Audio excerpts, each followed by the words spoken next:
Hey, I have chapter 36. Down on the first floor, Charles and Andrew were working their way around the semicircle of 3-story tall, floor-to-dome bookcases filled with fiction. It was nearly 8 p.m.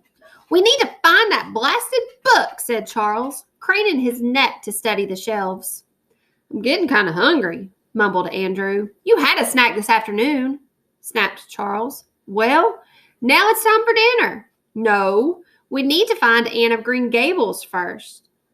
The classic by Lucy Maud Montgomery was the middle book on the top shelf in the staff picks display case.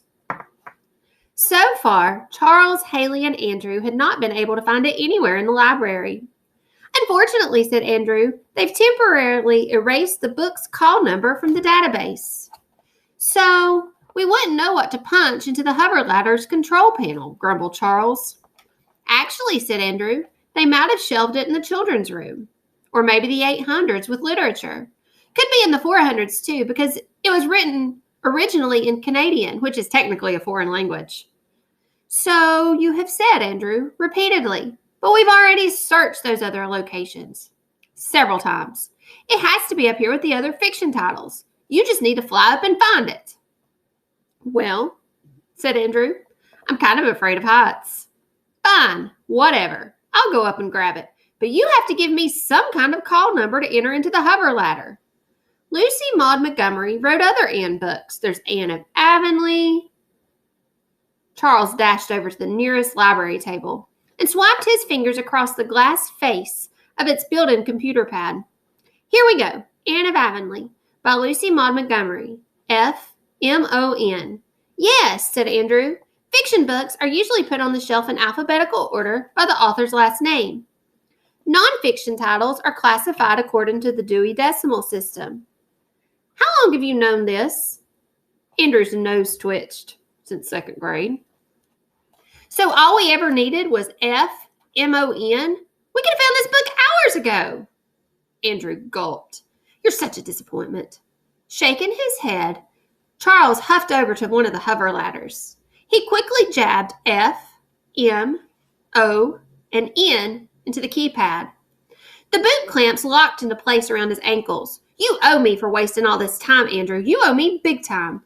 If you let me down once more, I swear I will tell everybody you're a big, blubbering baby. I'll Twitter it and post it on Facebook." "Don't worry. I'll make you glad you picked me for your team, Charles. I promise." The hover ladder lifted off the floor and gently glided up to the M section of the fiction wall. Shuttling sideways, it carried Charles over to a shelf, displaying all of the Anne books. He grabbed a copy of Anne of Green Gables. As soon as he did, the ladder started its slow descent to the floor. "What'd you find?" asked Andrew when Charles landed. "The clue we needed." He showed Andrew the card that had been tucked inside the front cover. "Okay," said Andrew. "It's C plus hat. So the word is chat, which, by the way, could also be chat, the French word for cat." "Well done, Andrew," said Charles, even though he knew that the clue was really C plus Anne equaling can, thereby making the puzzle "you can walk out the way blank blank in past blank." The way what did what, he wondered, and what does in mean? Charles desperately needed to find the 3 missing pictograms. Suddenly, Mr. Lemoncello's voice boomed out of the speakers ringing the rotunda.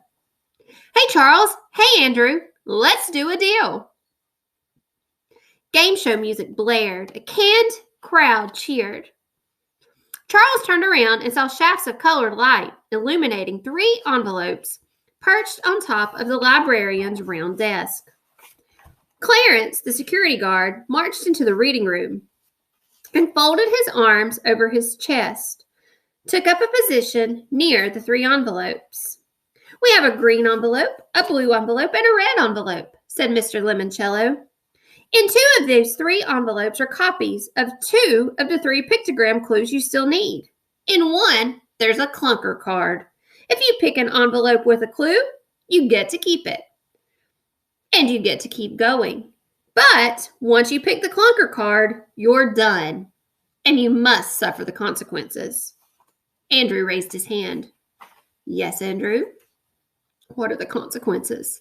Something bad, said Mr. Lemoncello. In fact, something wicked this way will probably come. Do you want to do a deal? Yes, said Charles. The canned audience cheered. All right then, Charles, you roll first. Pardon? Swipe your fingers against the nearest desktop computer panel. The Dice Tumbler app is up and running. Again, the pre-recorded audience cheered. They sounded like they loved watching dice tumble more than anything in the world. Charles slid his fingers across a glass pane. The animated dice rolled. Ooh, cried Mr. Lemoncello.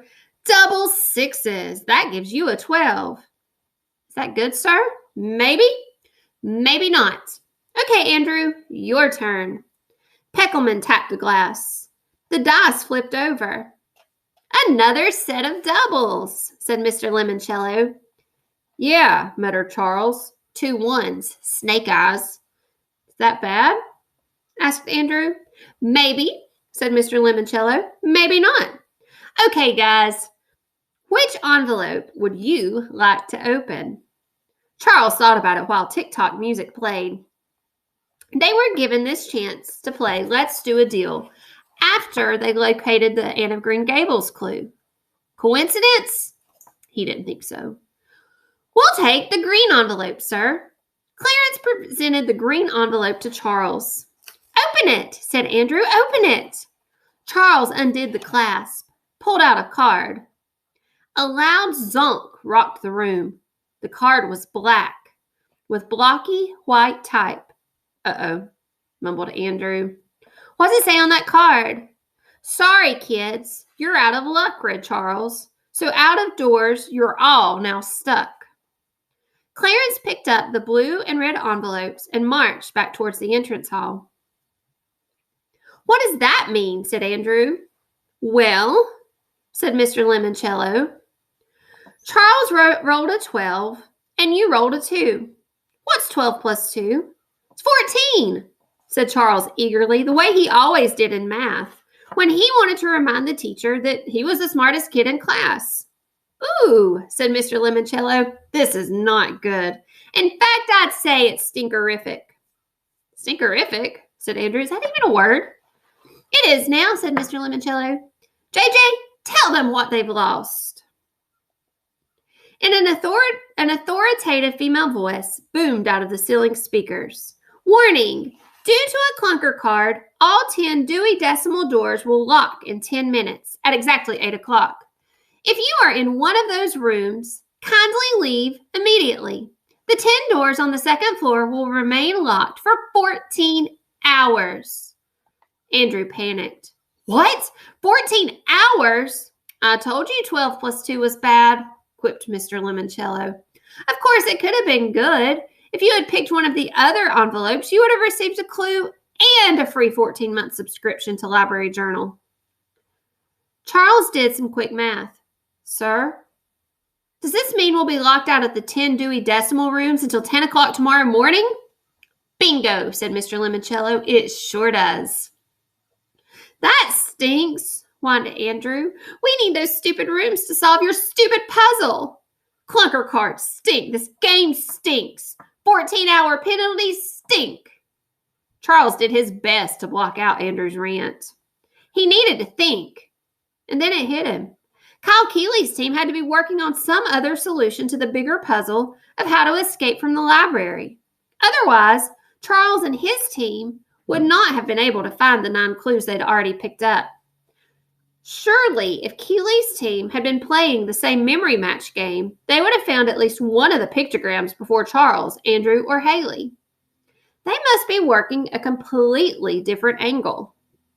Charles was certain that if he could use this downtime to learn what Keeley and his team had in their meeting room and combined it with his picture puzzle, he would emerge from the library victorious.